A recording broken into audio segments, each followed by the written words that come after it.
ಹೇಳುತ್ತಾ ಇದೆ ಮುನಿವರ್ಯರೇ. ಸತ್ಯನಾರಾಯಣ ಸ್ವಾಮಿಯ ಪೂಜೆಯು ಅಮೋಘವಾದುದು. ಯಾರೋ ಮನೆಗೆ ಹೋದ ಯಾರೋ ಮನೆಯಲ್ಲಿ ಸತ್ಯನಾರಾಯಣ ಸ್ವಾಮಿಯ ಪೂಜೆಯನ್ನು ಮಾಡುತ್ತಿರುವುದನ್ನು ಕಂಡು ಅವರು ಕರೆದ ಮೇಲೆ ಅಲ್ಲಿಗೆ ಹೋಗಬೇಕು. ಹೋದ ಮೇಲೆ ಅವರು ಪ್ರಸಾದವನ್ನು ಕೊಡಲಿ ಬಿಡಲಿ, ನನಗೆ ಪ್ರಸಾದವು ಬಂದಿಲ್ಲ, ಪ್ರಸಾದವನ್ನು ಕೊಡಿ ಎಂಬುದಾಗಿ ಕೇಳಿ ಪ್ರಸಾದವನ್ನು ಸ್ವೀಕರಿಸಿಯೇ ಮನೆಗೆ ಬರಬೇಕು.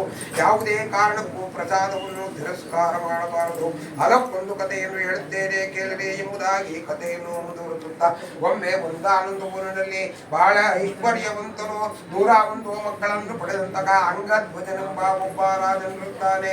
ಈ ರಾಜನು ಪ್ರತಿ ದಿನವೂ ಕಾಡಿಗೆ ಹೋಗಿ ಅನೇಕ ಕ್ರೂರ ಮೃಗಗಳನ್ನು ಸಂಹಾರ ಮಾಡಿ ಬರುತ್ತಾ ಇರುತ್ತಾನೆ. ಒಂದು ದಿನ ಈತನು ಕಾಡಿಗೆ ಹೋಗಿ ಅನೇಕ ಕ್ರೂರ ಮೃಗಗಳನ್ನು ಸಂಹಾರ ಮಾಡಿ ಬರುತ್ತಿರಬೇಕಾದರೆ ವಿಶ್ರಾಂತಿಗೋಸ್ಕರ ಒಂದು ಆಲದ ಮರದ ಕೆಳಗೆ ಬಂದು ಕುಳಿತುಕೊಳ್ಳುತ್ತಾನೆ. ಆ ಆಲದ ಮರದ ಮೇಲೆ ಕೆಲವು ಗೋಪಾಲಕರು ದನ ಕಾಯಿ ಹುಡುಗರೆಲ್ಲರೂ ಒಟ್ಟುಗೂಡಿ ಅಲ್ಲಿ ಸತ್ಯನಾರಾಯಣ ಸ್ವಾಮಿಯ ಪೂಜೆಯನ್ನು ಮಾಡುತ್ತಾ ಇರುತ್ತಾರೆ. ಅವರು ರಾಜನನ್ನು ಕಂಡು, ನಮ್ಮ ರಾಜರು ಇಲ್ಲಿಗೆ ಬಂದಿದ್ದಾರೆ, ಅವರನ್ನು ಪೂಜೆಗೆ ಕರೆಯೋಣ ಎಂಬುದಾಗಿ ರಾಜನ ಬಳಿ ಬಂದು, ಮಹಾರಾಜರೇ, ನಾವೆಲ್ಲರೂ ಒಟ್ಟುಗೂಡಿ ಇಲ್ಲಿ ಸತ್ಯನಾರಾಯಣ ಸ್ವಾಮಿಯ ಪೂಜೆಯನ್ನು ಮಾಡುತ್ತಿದ್ದೇವೆ, ನೀವು ಪೂಜೆಗೆ ಬನ್ನಿ ಎಂಬುದಾಗಿ ಕರೆಯುತ್ತಾರೆ.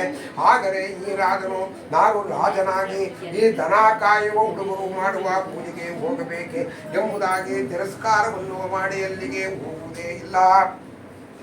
ಆದರೂ ಈ ಗೋಪಾಲಕರೆಲ್ಲರೂ ಒಟ್ಟುಗೂಡಿ ಸತ್ಯನಾರಾಯಣ ಸ್ವಾಮಿಯ ಪೂಜೆ ಎಲ್ಲವನ್ನೂ ಮುಗಿಸಿ ರಾಜನಿಗೆ ಪ್ರಸಾದವನ್ನು ತಂದು ಬಿಡುತ್ತಾರೆ.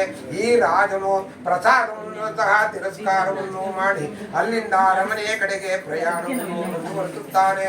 ಇದರಿಂದ ಕೋಪಗೊಂಡ ಸತ್ಯನಾರಾಯಣ ಸ್ವಾಮಿಯು ನನಗೆ ಸಹಿಸಲು ಅಸಾಧ್ಯವಾದ ಬಹು ದುಃಖ ಉಂಟಾಗಲಿ ಎಂಬುದಾಗಿ ತಿಳಿಸುತ್ತಾರೆ.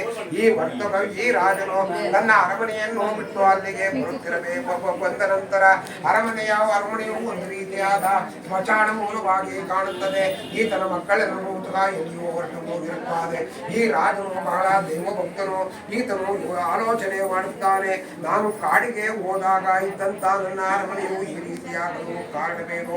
ನನ್ನ ಮಕ್ಕಳೆಲ್ಲರೂ ಎಲ್ಲಿಗೆ ಹೋಗಿದ್ದಾರೋ ತಿಳಿಯಲಾಗಿದೆ.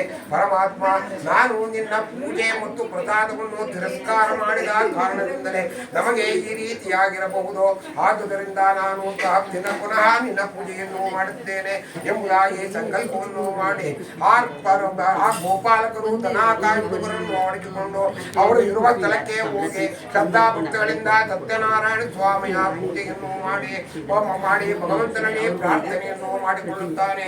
ಇದರಿಂದಲೇ ಸಂತುಷ್ಟನಾದ ಸತ್ಯನಾರಾಯಣ ಸ್ವಾಮಿಯು ಅವರಿಗೆ ಐಶ್ವರ್ಯ ಮತ್ತು ತನ್ನ ಮಕ್ಕಳನ್ನು ಅರಮನೆಗೆ ಬರುವಂತೆ ಮಾಡುತ್ತಾನೆ.